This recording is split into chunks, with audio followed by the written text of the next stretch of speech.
Olá, seja muito bem-vindo à nossa Masterclass sobre as aparições de Nossa Senhora de Fátima, sobre o terceiro segredo de Fátima e a sexualidade humana. Nessa Masterclass, nós vamos apresentar para você aí exatamente qual é essa ligação entre a Virgem Maria, entre as aparições de Fátima e outras aparições que nós vamos ver aqui no decorrer da nossa Masterclass e a sexualidade humana. Você vai ver que frequentemente eu vou estar olhando aqui para baixo, porque aqui está a tela da transmissão, tá bom? Então eu estou acompanhando aqui a transmissão, vendo se está tudo certo, se está tudo ok, né? Talvez tenhamos alguns travamentos aí por conta da internet, por conta do nosso equipamento aqui também, mas vai dar certo. O importante é que no final das contas você terá acesso a esse conteúdo de forma gratuita, de forma integral, tá bom? Então, para nós começarmos, deixa eu só abaixar o volume do meu retorno aqui para não dar microfonia ou não sair aí para você. Para nós começarmos, então, quero apresentar aqui o nosso apostolado para você. Então, como você pode ver aqui, o nosso apostolado, nós somos o apostolado TDC Sorocaba. Nossa missão enquanto apostolado TDC Sorocaba é justamente conduzir as pessoas de todas as idades para uma vida de sentido, liberdade e responsabilidade por meio da teologia do corpo de São João Paulo II. Então, o apostolado do TDC Sorocaba faz parte da comunidade Trono de Davi. Nós somos uma nova comunidade aqui da cidade de Sorocaba e a nossa principal forma de atuação é por meio da teologia do corpo de São João Paulo II. Nós temos diversas atividades, né? Desde atividades online, também atividades presenciais, né? Para citar algumas aqui, além dos nossos conteúdos online, nosso perfil, nós temos cursos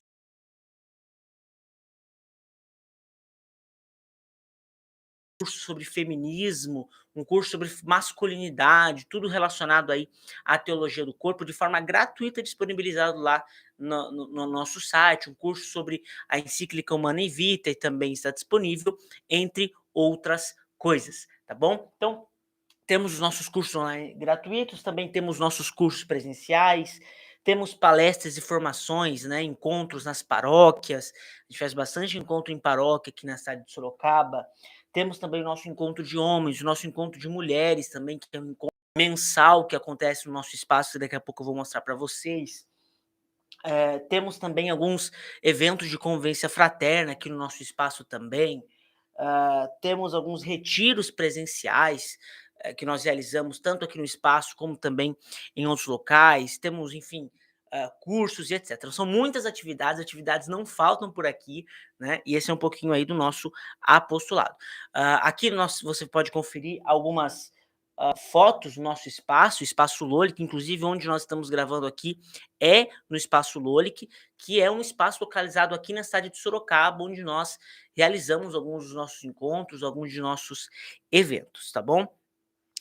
Bom, e hoje nós vamos ver nessa masterclass algumas coisas, né? Em primeiro lugar, nós vamos ver a presença de Maria na história, né? A presença da Mãe de Deus na história da humanidade através, por meio de suas aparições, né? Nós vamos ver também que Deus ele vem nos dar uma resposta, Deus vem dar uma resposta ao mundo por meio da figura de Maria, das aparições de Maria. Veremos também, conheceremos uma realidade aqui, uma realidade de batalha espiritual. Você vai conferir isso aqui também. E, por fim, nós vamos falar um pouquinho sobre São João Paulo II, que é a nossa grande inspiração, né, de todo o nosso trabalho, né?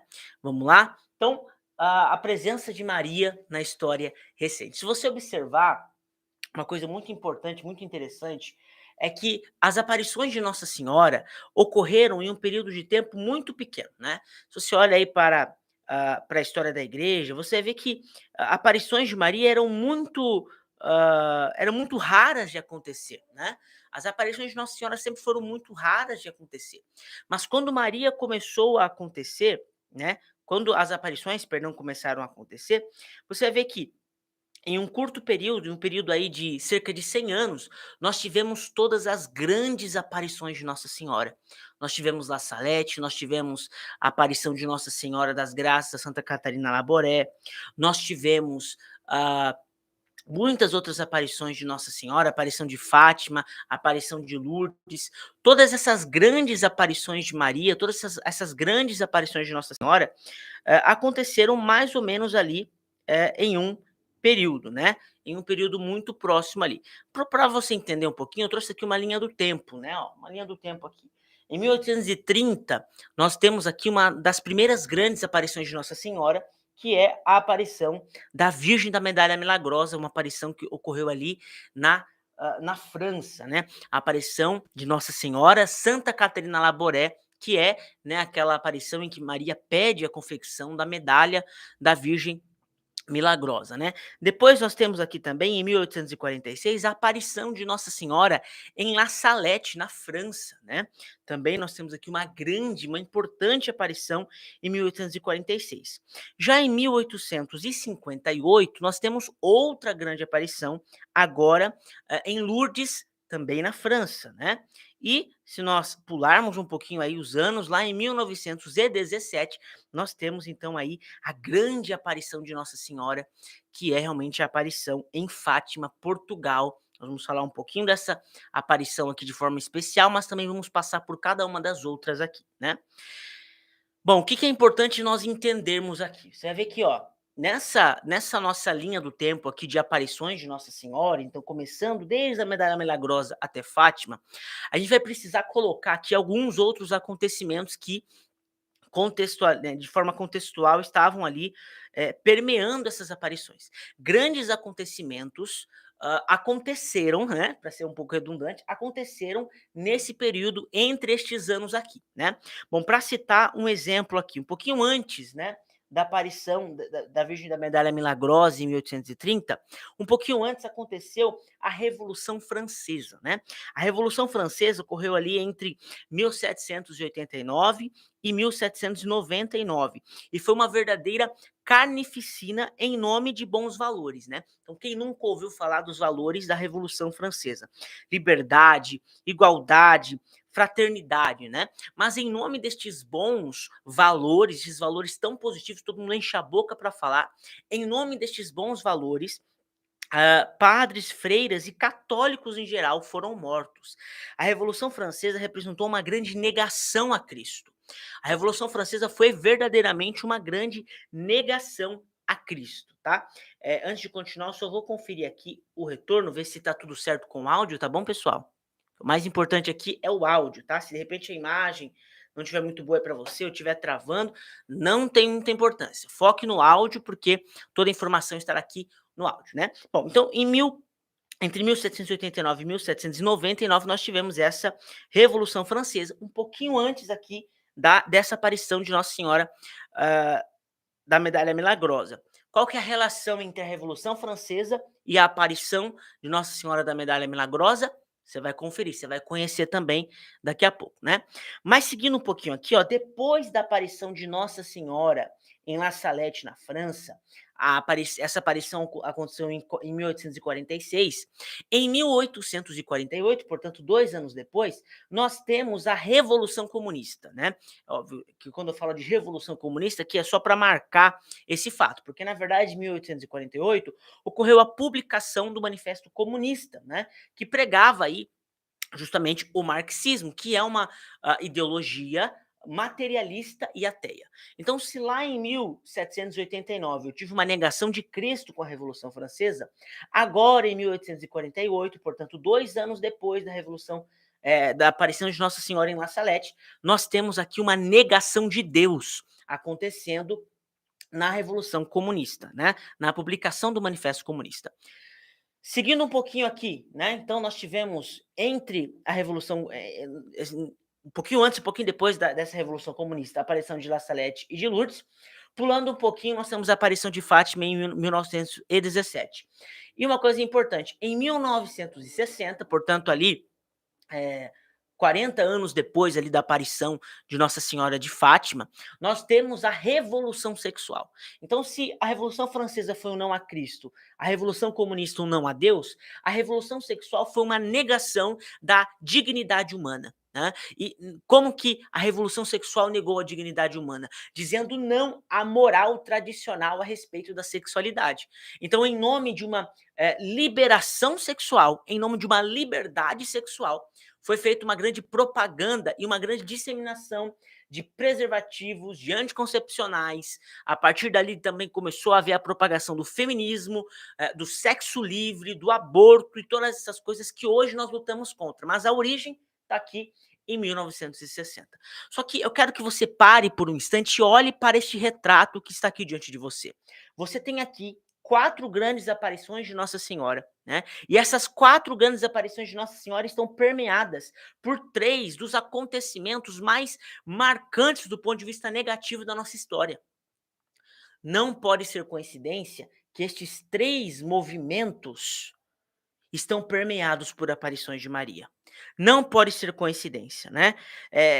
Parece, né? Parece, a gente precisa se perguntar, será que Deus não estaria, por meio da sua providência, permitindo que a Virgem Maria aparecesse, justamente para dar uma resposta profética a essas revoluções? Será que estas aparições de Nossa Senhora não são, no fundo, uma resposta de Deus para essas grandes revoluções que causaram e causam ainda grandes estragos na nossa sociedade? Será, né? Bom, a resposta que eu quero deixar aqui com você, deixa eu só conferir o áudio aqui, porque esse áudio sempre dá problema pra gente, né? Tá tudo certo. É, essa, a resposta para isso é sim. De fato, a providência quis que Maria aparecesse para dar resposta a esses acontecimentos. Mas qual é essa resposta, né? Que resposta é essa? Bom, a gente vai investigar um pouquinho olhando para cada uma dessas aparições, né? A gente vai olhar para cada uma dessas aparições e vamos de fato aí identificar qual é a resposta que Deus quis dar ao mundo por meio das aparições de Maria, né? Então vamos começar com a aparição de Nossa Senhora das Graças, né? Então em 1830 nós tivemos na Rue de Lubac, né, em Paris, na França, uma noviça de nome Catarina Labouré que recebeu ali visitas de Nossa Senhora. Então Maria começou a aparecer para Catarina Labouré ali em 1830. Foram 3 aparições e cada uma ali com o seu significado. Do dia 18 para o dia 19 de julho de 1830, Nossa Senhora revelou a Santa Catarina Labouré que grandes calamidades e perseguições aconteceriam na França.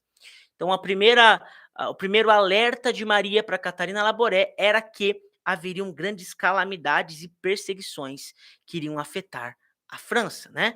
A segunda, perdão, ainda vamos falar dessa primeira aparição aqui, né? Então, nessa primeira aparição, Maria falou o seguinte, né, para Santa Catarina Labouré: Minha filha, Deus quer te encarregar de uma missão. Terás muito que sofrer, porém hás de suportar, pensando que o farás para a glória de Deus. Saberás discernir o que é de Deus, serás atormentada, até pelo que disseres a quem está encarregado de te dirigir. De fato, né, Santa Catarina sofreu muita oposição do seu diretor espiritual, né? Serás contraditada, mas terá graça. Não temas, dize tudo com confiança e simplicidade, serás inspirada em tuas orações. Agora, aqui está o ponto mais importante e é o porquê que nós resolvemos trazer isso aqui para vocês, né? O tempo atual é muito ruim. Calamidades vão se abater sobre a França. O trono será derrubado. O mundo inteiro se verá transtornado por males de todo tipo. Nesse momento, a Santíssima Virgem tinha um ar muito entristecido ao dizer. E aí ela continua: Mas venham ao pé deste altar. Aí as graças serão derramadas sobre todas as pessoas, grandes e pequenas, particularmente sobre aquelas que as pedirem com confiança e fervor. O perigo será grande, porém não deves temer. Deus e São Vicente protegerão esta comunidade, né? Então veja, Nossa Senhora aparece aqui para Santa Catarina Labouré e existem alguns pontos aqui que nos chamam a atenção. Primeiro é que Maria fala de um tempo de sofrimento.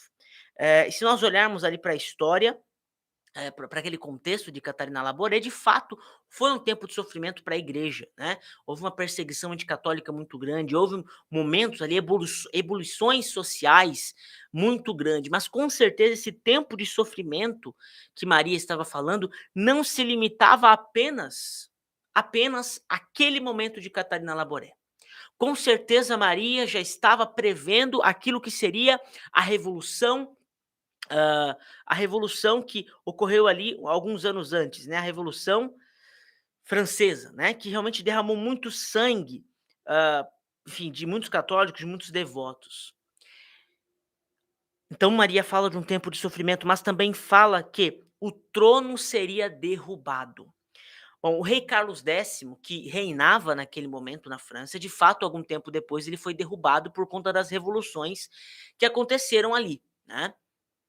Mas, com certeza, quando Maria fala do trono será derrubado, este trono não diz respeito apenas ao rei Carlos X. Maria não apareceria, Deus não permitiria que Maria aparecesse do céu simplesmente para falar da queda de um rei qualquer, de um rei pecador como qualquer outro pecador. Quando Maria diz que o trono seria derrubado, mais do que falar do rei Carlos X, Maria estava falando do trono do rei Jesus, que seria derrubado do trono dos corações das pessoas. Por quê? Por influência da Revolução Francesa, desta mentalidade anticristo que foi propagada por causa da Revolução Francesa. Se você chegou aqui atrás da mensagem de Fátima, a gente já vai chegar lá, tá? A gente precisa percorrer esse caminho para entender, né? Bom, depois de falar do trono será derrubado, Maria se mostra triste, né? Triste pelo mundo transformado pelo mal. E essa ainda é a tristeza do coração de Maria.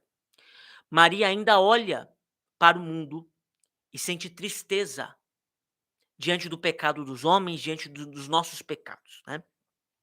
Mas há uma mensagem de esperança. Maria diz: venham ao pé do altar. E quando Maria diz: venham ao pé do altar, a aparição ocorreu numa capela e Maria apontou para o Santíssimo Sacramento.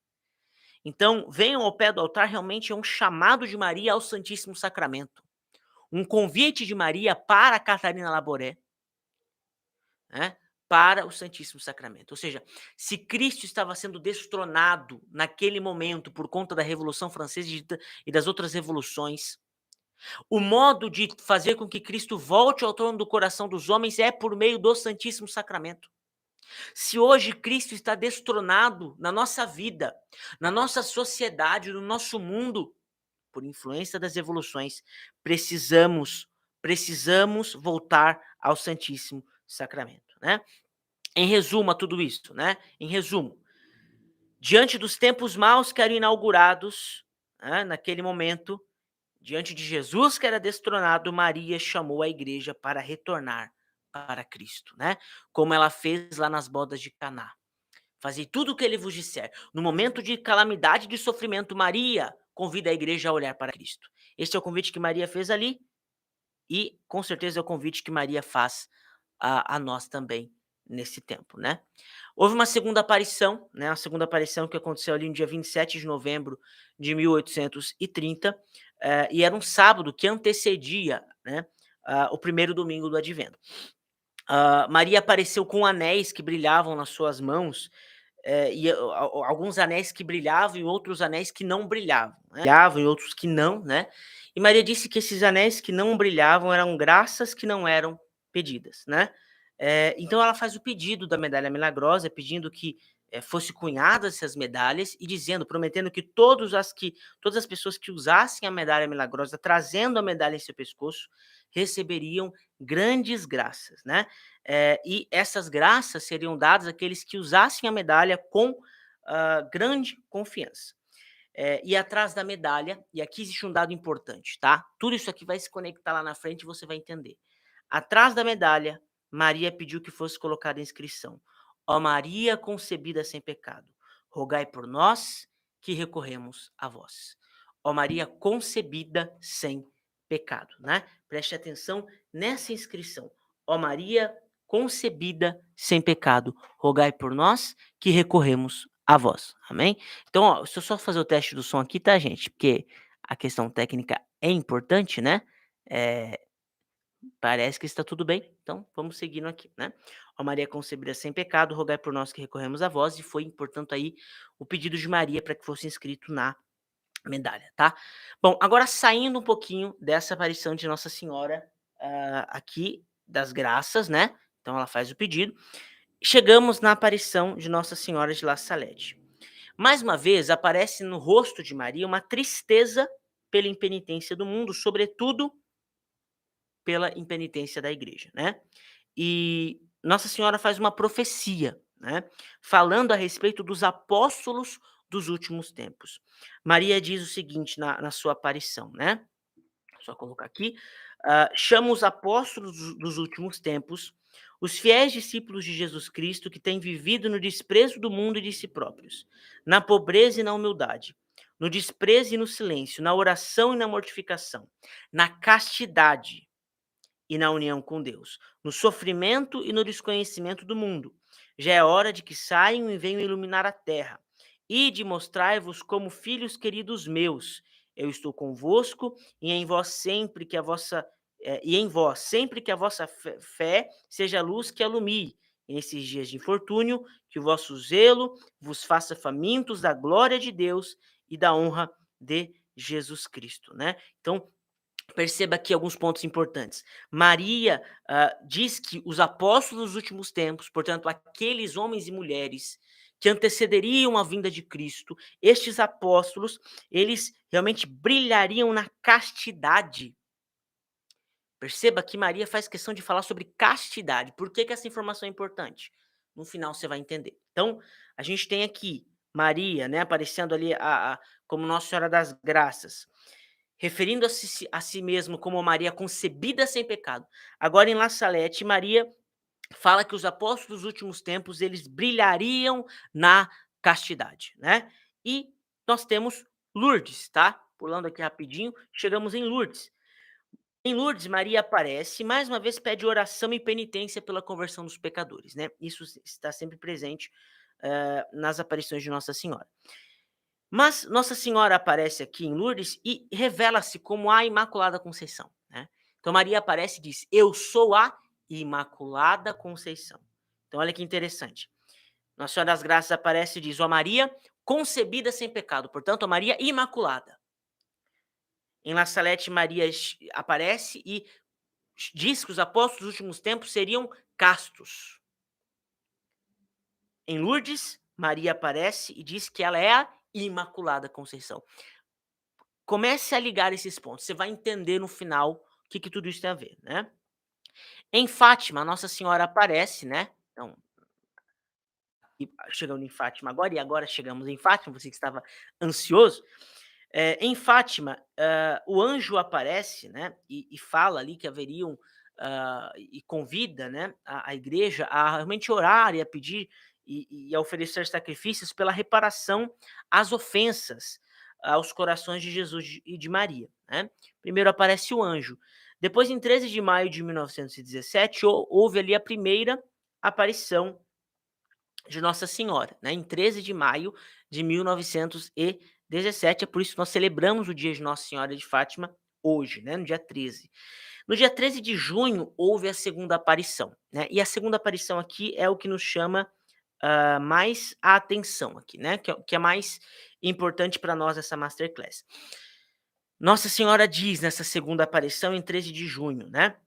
Ele, falando de Jesus, né? Ele quer estabelecer no mundo a devoção ao meu imaculado coração. A quem a abraçar, prometo a salvação e serão queridas de Deus estas almas com flores postas por mim a adornar o seu trono. E aí diz: o meu imaculado coração será o teu refúgio e o caminho que te conduzirá até Deus. Olha que importante o que Maria diz aqui. Maria diz que Jesus quer estabelecer no mundo a devoção ao Imaculado Coração. Lembra que Maria apareceu em Nossa Senhora das Graças lá falando, ó, Maria concebida sem pecado, falando da Imaculada. Nossa Senhora aparece em La Salete falando de castidade. Né? Talvez essa questão da castidade seja mais perdido aqui na nossa linha de raciocínio. A gente já vai entender. Depois Maria aparece, né, em Lourdes falando também que é Imaculada. E agora em Fátima ela diz que Jesus quer estabelecer devoção ao seu imaculado coração, para que estas pessoas, né, que forem ali de fato devotos do Imaculado Coração de Maria, possam adornar o seu trono. Lembra do trono que tinha sido destronado lá em Nossa Senhora das Graças? Que Maria anunciou que seria derrubado? Agora Maria diz: estas pessoas que forem devotas ao meu coração, estas irão adornar o trono que foi derrubado, o trono de Cristo que foi derrubado, né? E aí Nossa Senhora encerra dizendo: o meu imaculado coração será o teu refúgio e o caminho que te conduzirá a Deus, né? Belíssimo isso, né? E aí nós temos os famosos 3 segredos de Fátima. No primeiro segredo, Maria traz literalmente uma visão do inferno para os videntes, né? Mas o segundo segredo, né? Esse segundo segredo que muitos associaram, né? A guerra atual da Ucrânia e da Rússia, né? E naturalmente pode ser que haja algum tipo de associação, mas a gente já vê que existe um significado muito mais profundo. No segundo segredo, Maria fala, né, que a Rússia fala sobre guerra, né, e que a Rússia espalharia os seus erros pelo mundo. Estes erros da Rússia, e aqui é óbvio que é uma interpretação possível da profecia, estes erros da Rússia, muitos estudiosos das aparições falam que esses erros são justamente o marxismo ateu, né? O marxismo ateu que nós falamos lá no começo, né? Essa mentalidade marxista, né? Que é um não verdadeiro a Deus, né? Então esses erros da Rússia tá incluso aí essa questão do marxismo ateu, mas também está a questão que obviamente está ligado ao marxismo da luta de classes e com relação à família, porque o marxismo prega que a família deve ser abolida. A família deve ser abolida. Por que a família deve ser abolida? Porque, na visão marxista, a família é o primeiro lugar onde a opressão capitalista se perpetua. Então, a família deve ser abolida na visão marxista. O marxismo é uma ideologia anti-família.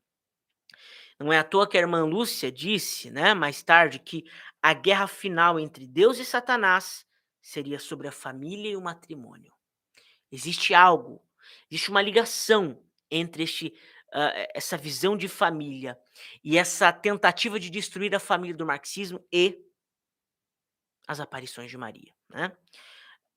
E aí a gente vai ter aqui, né, para a gente amarrar todo o nosso raciocínio, a revolução sexual aparecendo como uma consequência do marxismo, né? E, de certa forma também sendo instrumentalizada pelo marxismo. Então a revolução sexual é, de fato, a materialização dos erros da Rússia, porque foram os ideais marxistas que, de algum modo, inspiraram aqueles que levaram a revolução sexual a cabo. Então, se Nossa Senhora disse que a Rússia espalharia os seus erros, muito mais do que guerras, os erros que a Rússia espalhou estão aí para nós vermos. A aceitação do divórcio, do aborto, dos anticoncepcionais, da desregração sexual, está aí, né, para os nossos olhos, né? E diante de tudo isso, nós podemos afirmar: estamos diante de uma batalha espiritual cujo campo é a sexualidade humana. Note que tudo que nós dissemos aqui, de alguma maneira, toca a sexualidade humana. Falamos de castidade, falamos dos erros da Rússia, que tocam a sexualidade. Falamos das aparições de Nossa Senhora, que falam a respeito aí desses erros da Rússia, e a irmã Lúcia fala que a guerra final entre Satanás e Deus seria com relação à família, portanto, com relação à sexualidade, porque a família nasce da sexualidade humana.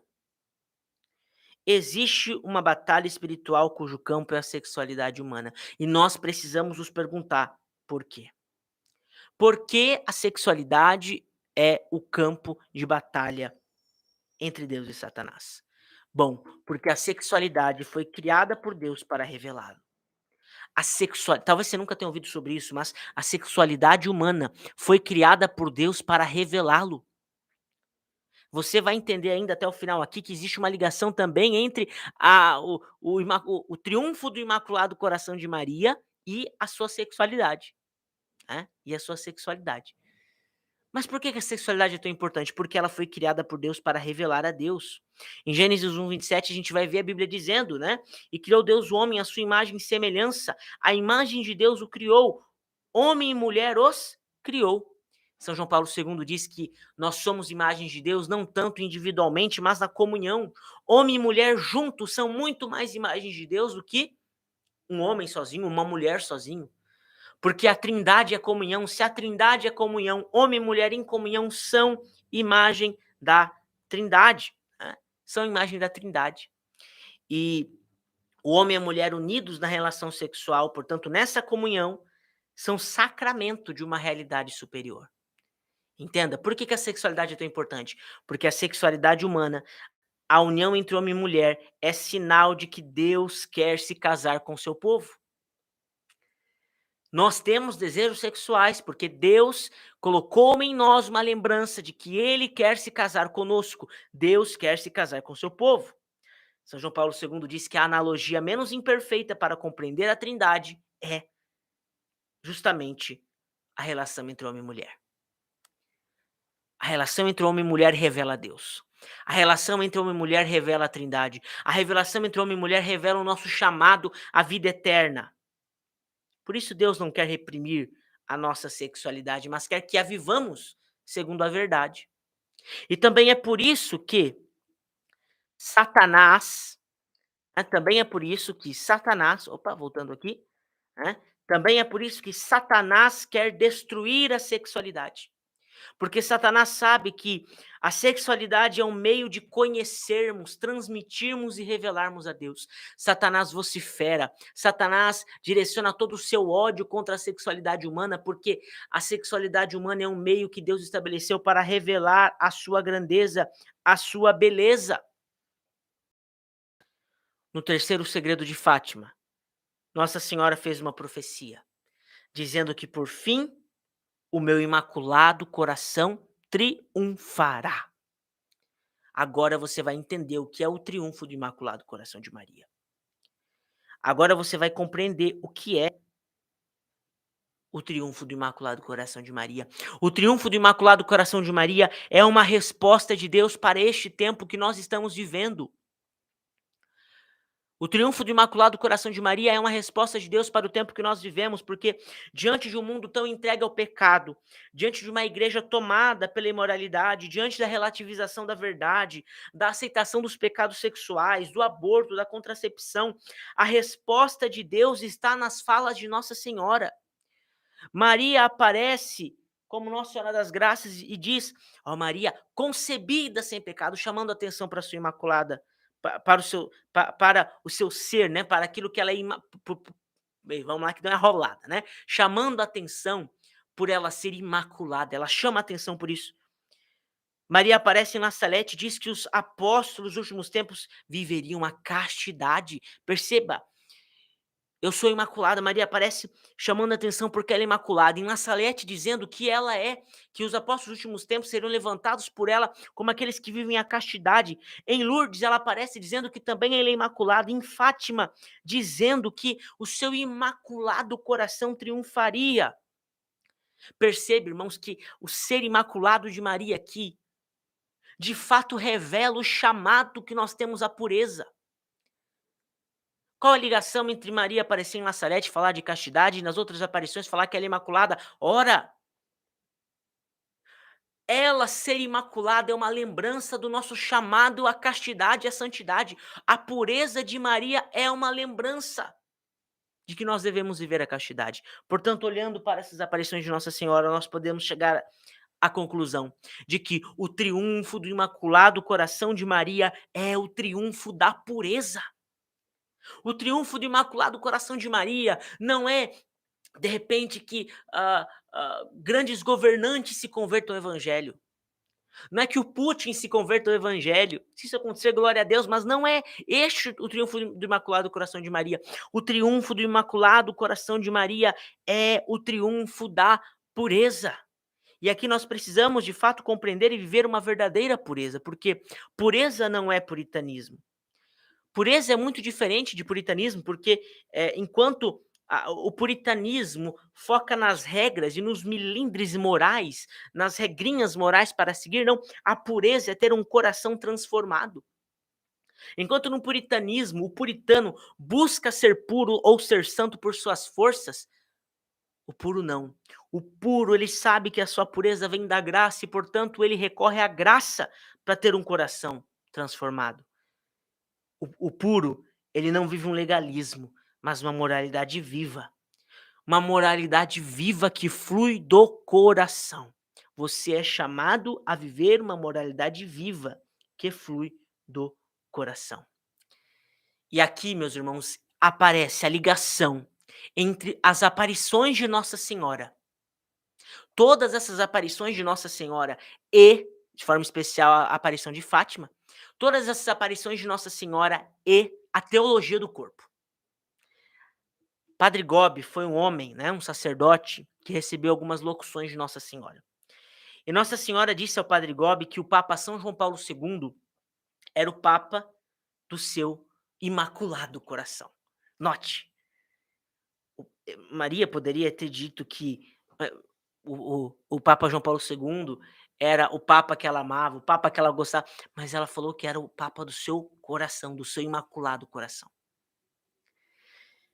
Por meio da teologia do corpo, São João Paulo II deu ao mundo um grande presente. O presente de descobrir a beleza da pureza sexual, a verdade sobre o sexo e, por meio disso, assumir a redenção de Jesus Cristo, que também alcança a nossa sexualidade. A teologia do corpo é esse grande instrumento de Deus para trazer para as nossas vidas a pureza, que é o triunfo do Imaculado Coração de Maria. A teologia do corpo é uma resposta profética aos apelos de Nossa Senhora. É uma resposta profética às necessidades desse tempo.